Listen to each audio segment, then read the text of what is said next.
Hello and welcome to another episode of Digi-Tools in a Cruel World. This week's episode has been made possible by Employment Hero.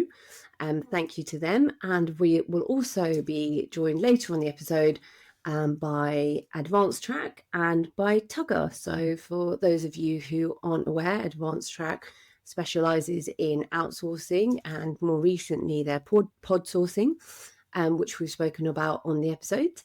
And Tugger, for those of you who also don't know, John, hit me up, help me on this one, is a number of data sources that connect and make it possible for you to view those in one application. Is that right? Yeah, absolutely. Tugger are really great at being able to get hold of data from the products that you're using, the SaaS products in particular, but also some of the on-prem ones, and then get that into dashboards or help you get that into dashboards if you want to build them yourselves. So it's all about reporting and getting hold of data to provide context. We're really excited because Tugger is a new sponsor, but is not a new app. They joined us last year at the award ceremony, and they've had a stellar year by the look of it, including with they got themselves around, didn't they, at the the DAS event this year with their little beers, didn't they? Yeah, they did indeed. Yeah. And they've got a name that you can't forget, right? So that's it definitely sticks in the mind. They've got a name that you can't forget. Anyway, as you've heard the dulcet tones of my co-host John Toon, how you doing, John? Tell me what's the latest goss this week that everyone should know about. Yeah, I'm really well, thanks. I mean, it's obviously very warm at the moment here in the UK, so yeah, enjoying the fluctuating heat all the time. But yeah, what's new? I mean, I'm just quite busy because obviously with the news about the Menzies merger for us was announced fairly recently. So yeah, I'm just kind of busy in the prep for that in terms of getting things ready for technology combinations and moving vendors and moving people onto new products and things like that. So it's going to be a busy old few months and stuff. So that's very nice. Really, congrats on the big news. So is it going to be a name change? Didn't Ryan suggest a really good name for you guys? Probably, but not one that I'm willing to repeat at this moment in time. I'm gonna let Ryan repeat his suggestions. Yeah, I think he should. Yeah. Very valuable, actually. So if you can guess what the suggestion was, what was it? So you've got Menzies and Bieber Strubbers. Yeah. Okay. So, guess what the combination could be. And just remember, it's Ryan, so you don't have to hire to aspire. You don't have to aspire to a high level of thinking. Well, I'm joined once again with Ian Gregory, the CTO of Advancetrack, and we're diving into a specific service offering that I did tease at the end of the last chat that we had, which is pod sourcing. Now, I've heard about this. I was there kind of when it was released over a year ago. What is pod sourcing, Ian? So pod sourcing really grew out of our frustration with the offshoring model. The problem with offshoring is it's a bit of a lottery. So if you have a customer, you contract with somebody for this individual. If you're lucky, they're brilliant and they stay with you forever. The reality is, though, a lot of the time, if you get the right person, you train them up, you spend a lot of time getting them right, into your firm's way of working. And then another offshore offers them more money and they leave. And you're back to scratch again. And when I talk to accountants out and about around the industry, it seems to happen an awful lot, and it's a problem. It's not good for our customers long term. So we asked ourselves the question: how do you actually avoid that happening? And the answer is, well, you set up a team. It needn't be a particularly big team, but by having a pod which consists of some more junior people, different skill sets, a leader, then you're much less at risk from the actions of any one individual upsetting your business. So that could be, people going on holiday, it could be going sick. It allows us to give people career progression, which means they're going to stick around for longer. And basically, it means that we can support our customers by making sure they've got a resource over time that they can grow with their business. Launched a year ago. You're is a model that's starting to be adapted and replacing your traditional process-driven, just outsourced way of operating? Yeah, very, very much so. Certainly our customers have been very keen to hear about it, and many of them have migrated their existing offshoring team to a pod source model. I think if there's a challenge we've had, it's how to cope with our smaller customers. So if you've got a team of 10 or 20, it's relatively easy. But if you've only got 1 or 2 people, how do you move from an offshore to a pod source? So we've spent quite a lot of time thinking about how to cope with our smaller teams. So to some extent, it means maybe using people more part-time, so perhaps adding in a part-time reviewer and a part-time junior around a full-time dedicated individual. But coping with those small volumes so that we've got some mitigation to the fragility while still managing to keep it small enough for a smaller practice to be able to afford it. A fascinating approach. And is this something that you envisage will grow, especially as we're now getting into that realm of AI infused ways of working? Do you think that pod sourcing kind of matches that, works with that? We talked about a bridge before for supporting clients. Do you think the pod sourcing structure is a better way, a better structure that helps with those transitions? I think the advantage of the pod sourcing is that we can work directly within our customers' processes. So effectively, what we do on a day-to-day basis in terms of delivering the actual accounting work is defined by the customer. So if they want to adopt an AI model, we adopt it with them. I think it acts as a bridge, particularly for the larger firms. I think with the smaller firms, I think as AI begins to come along, it may be more interesting as to where the balance is and whether they actually decide to move perhaps to more of an outsourcing type model. But I think that's something we'll see play out. I think we're not at that point yet, but 2-3 years down the line, it may become, that model may come back into popularity. Working, right? So the bigger firms tend to work on their own models, train it over their clients. Whereas my viewpoint is the smaller firms will use models that sit inside programs, which is a very different way of operating and therefore a different challenge for your team to work with as well. And I assume that this just means rather than just more systems, now you're working more systems and more AI models, which means a broader challenge of education for your team. So yeah, the pod sourcing seems to make sense then, right? Because if they understand certain systems, they understand certain AI agents, then they're the best fit to work with a client rather than potentially, I guess, you're trying to get everyone to learn everything, which I think in most firms, right, doesn't work. Hence why you have those that just focus on like being a Xero or QuickBooks only firm. It's the way of just making it as deep an understanding rather than a broad understanding. And do you think this is going to be a big challenge then for not just you, but firms as well, to make sure that they aren't getting stretched too thin, they are focusing on something, pick a pathway and stick to it rather than, look at the next shiny object, which we've seen with cloud accounting to some extent? I mean, I think particularly if you're a small firm, there is a strong argument of focus. You can't be all things to all people. And yet, you see some firms trying to do that. And if you're, let's say, all things to all people within one tiny little geographical area, it's going to be trickier than if you're a niche player in a particular industry.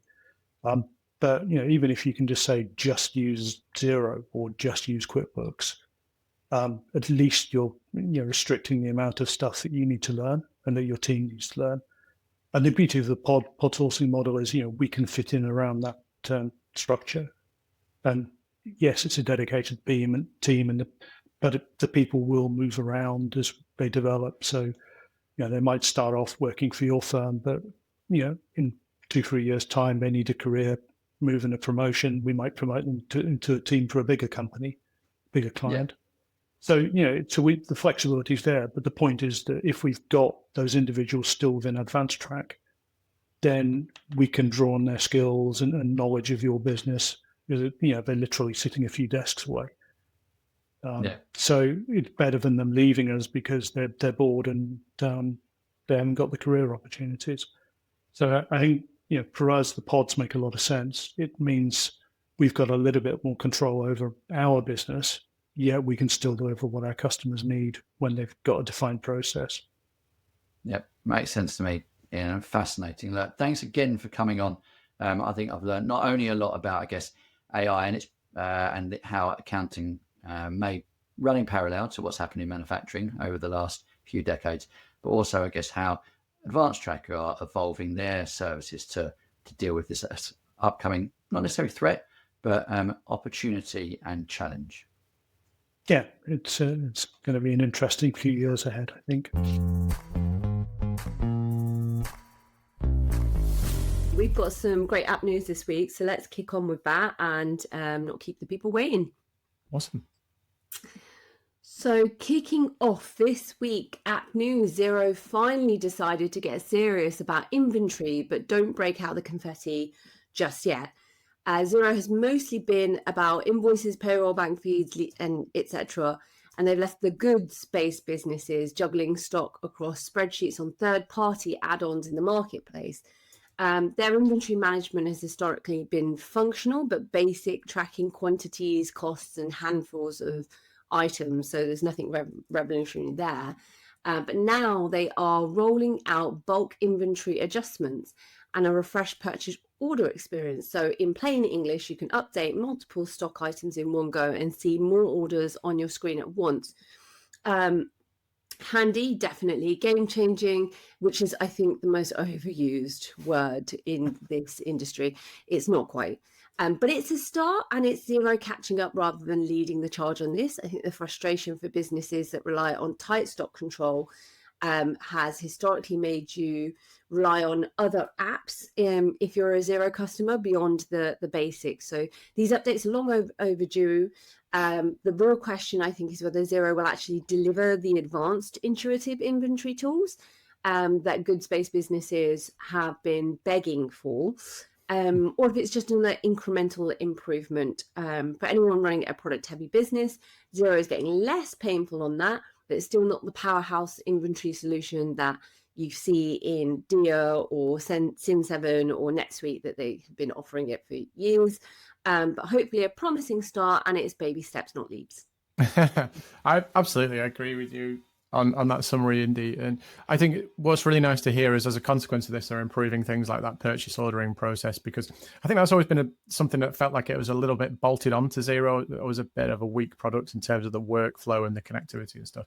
But anything that Xero do to improve how their inventory product works is always good. I mean, we should bear in mind, of course, that, Xero bought an inventory product in the US quite a long time ago now, and there was a very broad expectation that they would sort of follow the same path that Intuit had done when they bought an inventory product, and really start bolting that into their core product and expanding out the capabilities, so that maybe businesses didn't have to jump quite so early into products like Unleashed or Sin7, like you mentioned, because there is kind of definitely a gap somewhere in the middle between those, because those products tend to be quite complex, but Xero inventory typically have been quite simple, I guess.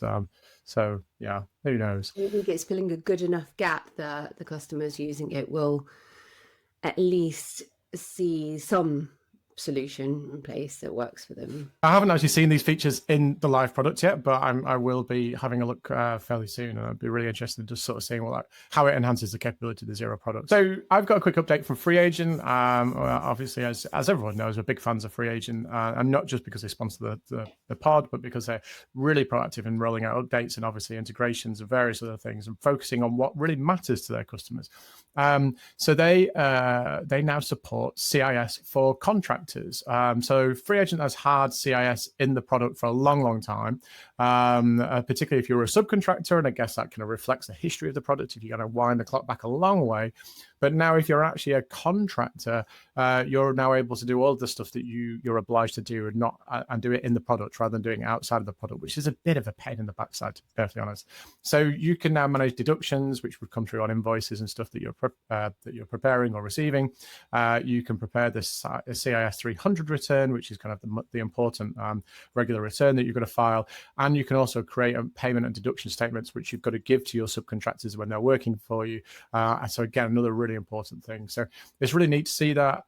Quite straightforward. I was going to say simple update, but I'm sure it wasn't simple to build and create, but it feels simple from the outside, and that's probably a good reflection of how good technology works. Oh, very nice. Something that we've all kept an eye on, or if we haven't all kept an eye on, I certainly have. Vinyl has raised $2 million to build the AI meeting assistant accountants actually need. We've seen a bit of this before in Andrew Jordan and Connect 4, which was a much bigger promise in terms of the whole of the meeting software. And it didn't quite materialize because a number of different reasons. I think he went so broad and so big, and it was also a time pre-AI that I think the meeting tool didn't quite fix or make the have the right product market fit to cover every eventuality. It was a really good product, though. I used it myself. But Vinyl is different because they have stuck to purely the meeting minutes and notes, the things that the outputs that you want to take away, which, I hate saying this statement, but it's the built by accountants for accountants actually solves a problem that every firm faces. I'm really surprised that anything to do with that could come out of my mouth, considering Jordan really hates that. But there you go, Jordan. Meeting admin eats up 43 days a year, and Vinyl's post-meeting magic AI turns the discussion into structured notes, clear action items, synced follow-ups. Whether it's in-person or virtual, apparently it doesn't matter. Vinyl records and transcribes and summarizes meetings wherever they happen, and it's integrated into your workflow. So Xero Practice Manager, Carbon, FYI, Vinyl slots right in, no switching apps, no lost context. It's been backed by Tidal Ventures and the founders of Dext, KeyPay, and Ignition. Vinyl is already processing 150 hours of meetings per day across 400 firms in Australia, the UK, and the US.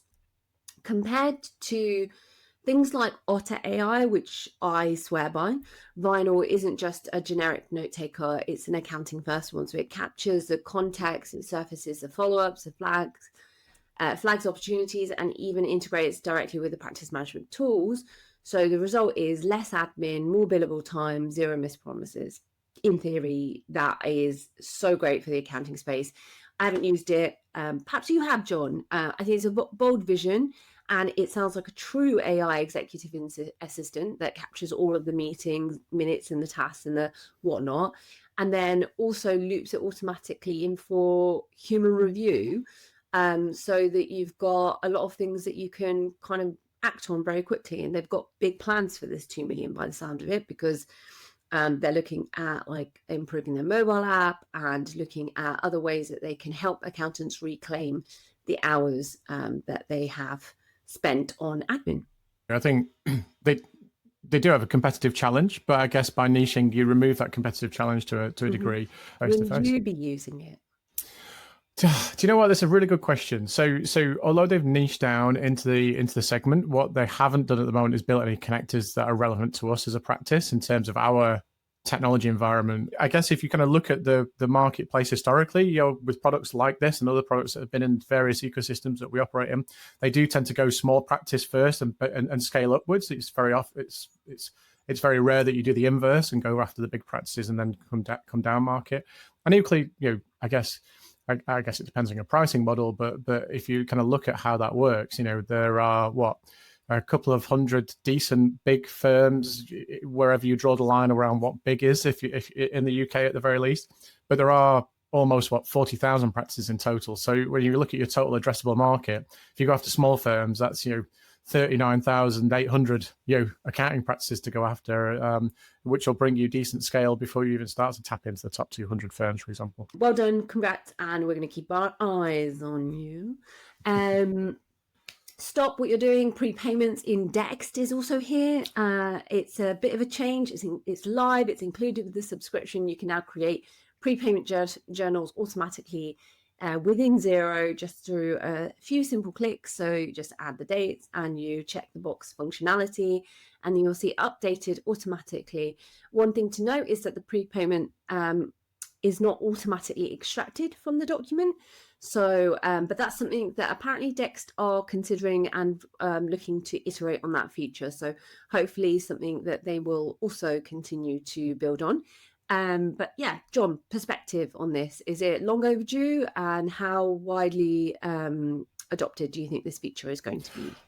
It's massively long overdue. This is something, again, that has been talked about in the OCR marketplace for a long old time, and people, I guess, have struggled to understand why it's taken so long to come in. But at the moment, this seems like the frontier for accounting technology, because Ryan and I talked about this on the previous episode. There was another product that's launched this. We've seen that Jenesys and Briefcase have got this in their products. Mayday launched a prepayments and accruals module into their products not so long ago. Obviously, then if you kind of go upscale and upmarket into things like Blackline and Quadient and some of the other bigger products that serve a larger marketplace, particularly sort of the NetSuite SAP position, this kind of thing has been present for a long time. So we seem to be sort of bringing down market this kind of concept of like monthly financial close and stuff like that, which I guess for a small business or an entrepreneur probably isn't something that's really top of mind for them, because it's a very much a kind of management accounting, financial accounting kind of concept. And also it's a little bit weird because products like Xero QuickBooks just don't really have this concept of a monthly close, because you can just carry on rolling and posting, as live. But it is a challenge. It's a challenge for us as accountants providing management accounts and kind of providing reporting. It's a challenge, obviously, for businesses then to get a real context, which takes them away from just cash reporting, which isn't always great. So having things like this in products like this just makes our life so much easier. And what I would say about the Dext update, it's great to see it. It's nice to have it in there, but that extraction and that kind of like precipitation of the start of that process is something that needs to be much more automated to make it even easier, because for a lot of businesses that are using a Dext or something similar, what we're trying to optimize is automation in that process in terms of automated posting. So if you've then got to go back into product to do a manual pickup of a prepayment, that's not going to work. Yeah. Very good point that it's coming down the track a little bit more for the smaller and mid-sized businesses, and I think that's invaluable data that in the end, as we introduce more technology to the fold, that it's likely that those businesses who would also benefit from those types of fractional CFO roles that produce management accountants in the past, it's never been possible. So I think we're going to see the advent of like the 1, 2, 3 man unicorns, and as a result, we're going to need to see that data entry, that data capture, and that surfacing of it a lot quicker anyway. So yeah. Cool. I've got a very quick update from Jenesys, but quick but powerful, I would say. So Nikolai posted this on LinkedIn fairly recently, which is if you get when you get bills from suppliers and they're being processed, and it doesn't matter whether it's in Jenesys or in a myriad of other OCR tools or extraction tools and stuff, is that quite often when you're posting that into your own general ledger system, you will have things like tracking categories, a cost center, a project code or something. Pick your poison and pick your terminology based on the GL of your choice. But obviously your supplier doesn't know that. So you've kind of got to go in and manually deal with this. Again, very similar to the Dext thing with the prepayment stuff, is that whenever you're operating cost centers or tracking categories or something in Xero, for example, no matter how much you want to automate, you've always got to go in and either teach it a rule or manually intervene with that thing. What they've just launched in Jenesys is the ability to, when you get that email with the invoice attached, when you forward it on to Jenesys to be processed, you can actually forward on the details about what cost center or tracking category or whatever it is you want for that to be allocated to at the same time in the body of the email. I think that's really cool. I don't think anyone else on the market does that. I'm happy to be corrected, but I think that's a really neat way of like managing that kind of manual intervention part of the process, because unless you've got some kind of forwarding rule in your inbox, you're probably going to pick those emails up one by one and deal with them individually. So that's a really neat little update. It's good, yeah. It's something that allows consistent data input in otherwise like could be a cumbersome workflow, but actually that's very, very simple for them. If you're training that to someone that's more junior in the team, correct. Very simple for anyone to understand what they need to do with that. Yeah, absolutely. And in a similar vein, I've also got an update from Briefcase. Again, another one that we picked up on LinkedIn from Ruben, the co-founder there. Putting these next to each other at the same time. Come on, of course. Of course we should. Came up with this flow, eh? Let's put them together. It's a fight we all want to see, right? You know, where I've got the jelly in the cupboard ready to go. It's all good. But yeah, so Ruben announced this quick update into Briefcase, which it's all around VAT. Kind of similar to something that Jenesys are focusing in on, which is around this ability to manage tracking categories and codes and general ledger codes and stuff that you want to allocate. Because obviously, when you get multi-line invoices, sometimes you do want to split those down. And again, some of the OCR tools don't deal with the VAT element of that particularly well, because you'll have 3 line items maybe that are going to direct costs, and then you might have a line item that's going to overheads. And quite often what happens when you break down the line items and then manage the VAT is that just gets apportioned across the whole thing, which is not necessarily always correct, because something might be 0 rated versus a standard rated, for example. So what Briefcase have announced is you've got a one-click way of just analyzing the line items and seeing how those are allocated and stuff, and dealing with any corrections that might be required. So just helps you to deal with some of that flow that works. And they reckon that what they had before this covered about 50% of multi-line cases, and kind of now they've kind of like expanded this out. They reckon they kind of addressed all of the nuances that any kind of business might have to address as they go through that process of dealing with invoices. Can I ask a question that is more at the broader view? So we take like the 50,000 feet up in the air view of this. Do you think the Briefcase in the type of feature and function that is providing there, do you think that's like a prime acquisition target for like a Xero or a Dext? Who would you pick out of the two?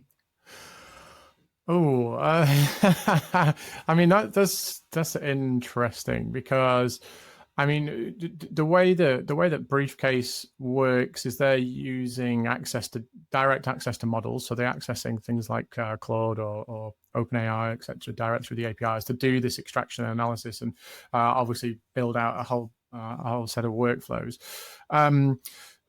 That is a different approach to standard OCR, which both Xero and Dext have in their products, as a consequence of the histories or the acquisitions and things that they've made. And we spoke with Stephen Edgington a while ago in terms of how do they feel about the utilization of LLMs for complementing what they do.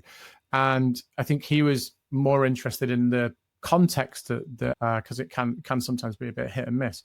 So I'm not sure. I mean, I think where the opportunity of a product like Briefcase comes is again, it's the same as Dext and everyone else, is about the historical data context that you get, and then being able to analyze that at a really broad scale with a really powerful model gives you some real insights into how organizations run and operate, because not everyone posts bills to the same GLs, and not everyone does the same things with VAT for various reasons, whether you're partially exempt or whatever. And so maybe that's the power of a product like this in terms of its true value for a potential acquirer, rather than what we perceive from a bookkeeping and accounting point of view, which is around process automation and those incremental gains. You've spoken like a true accountant. You stayed on the fence. Anyway, moving on. What else is silently killing cash flow of businesses everywhere? And it's something I banged on about for a long time, is late payments. And we're not talking the small numbers here. Globally, we're staring down at $3 trillion in a late payment crisis. This is where one of my favorite apps who have just had such a sustainable business model, this is where Chaser comes in. They've been leading the accounts receivable automation space for a while, and now they've added 2 other features.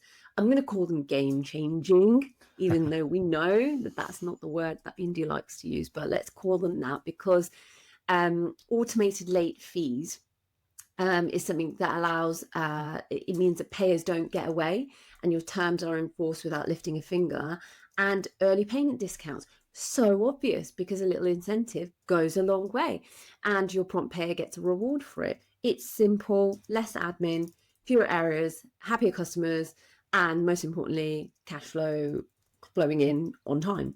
So if you're tired of chasing the payments and you want something that's going to enhance your practice, then I think, honestly, I believe that that's a really great game changer. So yeah, well done to Chaser. I think this update is really fascinating, because I've dabbled a little bit with Chaser, but it's never been my product of choice. I'm partly just because we don't serve a kind of client that really that really works for us, I guess. So it's just one of those things, I guess. But I wonder if there's so much more to come out of this from a Chaser point of view. We know that we've talked about e-invoicing in the past and what that potentially brings. That with the information that Chaser are going to have, maybe alongside some credit data from another source, and maybe alongside some other information and data sources. And I guess talking about Tugger and being able to have context suddenly gives you real information about supply chain capability from a cash flow point of view, which might make a huge difference to this challenge. And we know that governments, not just here in the UK, but around the world, are trying to solve this late payments problem, particularly for the SME space, either by legislation or by other means. But we have also talked about the fact that, at least in my opinion, SMEs are partly complicit in this problem insofar as they don't have good credit processes quite often. They don't have good credit control processes quite often. And sometimes they just don't have the time, space, and capacity to deal with your queries or challenges around invoices, the legitimacy of them sometimes, or maybe if they've made a mistake, correcting them. All of that just gums up the system and slows things down. So anything that kind of helps with this is really welcome. But I just wonder, like, how much more can we do? There's got to be. It feels to me like there's so much more we could do in this space.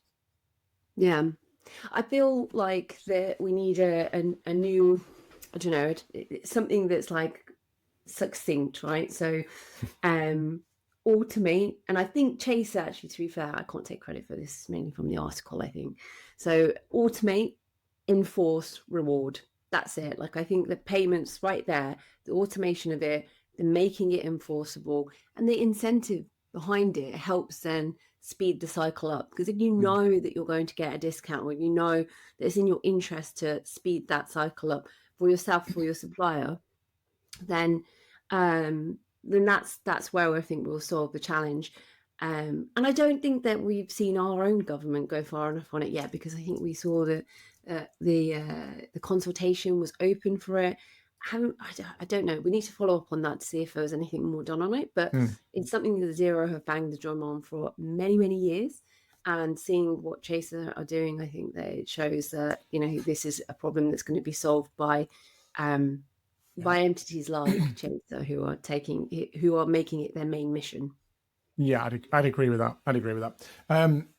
Right. So last update from me, which is a quick one from Float. And I don't think we've spoken about Float for feels like ages and ages and ages. And that's very remiss of us, because they are putting out updates on a fairly regular basis. But here's one that I find really, really interesting and exciting. So they've just brought into the product the ability to do VAT and GST predictions on a cash basis scheme. What that means, I guess, for you, if you're a Float user, is that now you can make this prediction of VAT cash flows a little bit easier, because it's now going to automatically flow through from the data that you pull in from Xero.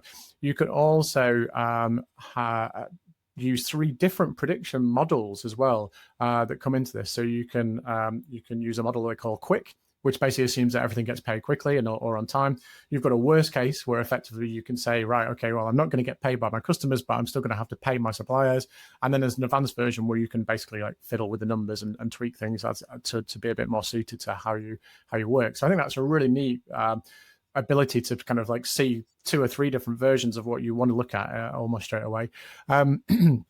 And then the other thing that you can do as well is that you can recalculate the VAT every time you adjust your forecast. So again, this is really important, because like this is one of the reasons why I guess a lot of businesses, when they're doing forecasting, you bolt this into Excel, because like managing VAT can be quite challenging.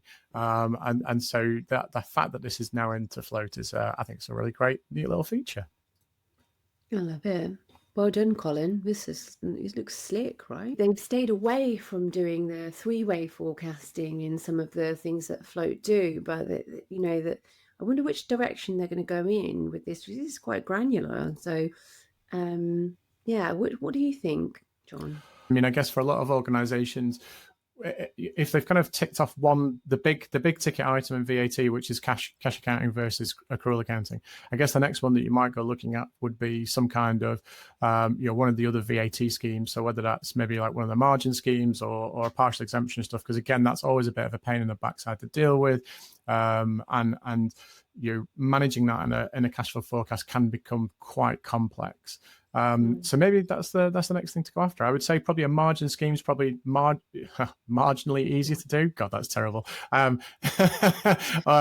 Over partial exemption, because that can get really down into the nitty gritty and the weeds of transaction by transaction. But that'd be the way I go, I think.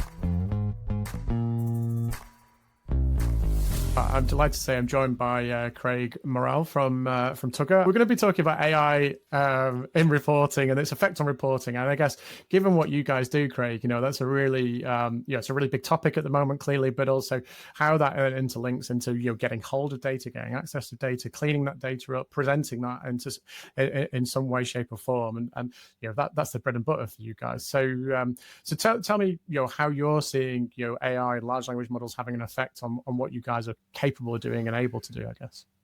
Yes, I mean, traditionally you're talking about looking at sort of typically rows of data or data in certain formats, might be JSON format, and you'd essentially be parsing that and you'd be producing reports off the back of it.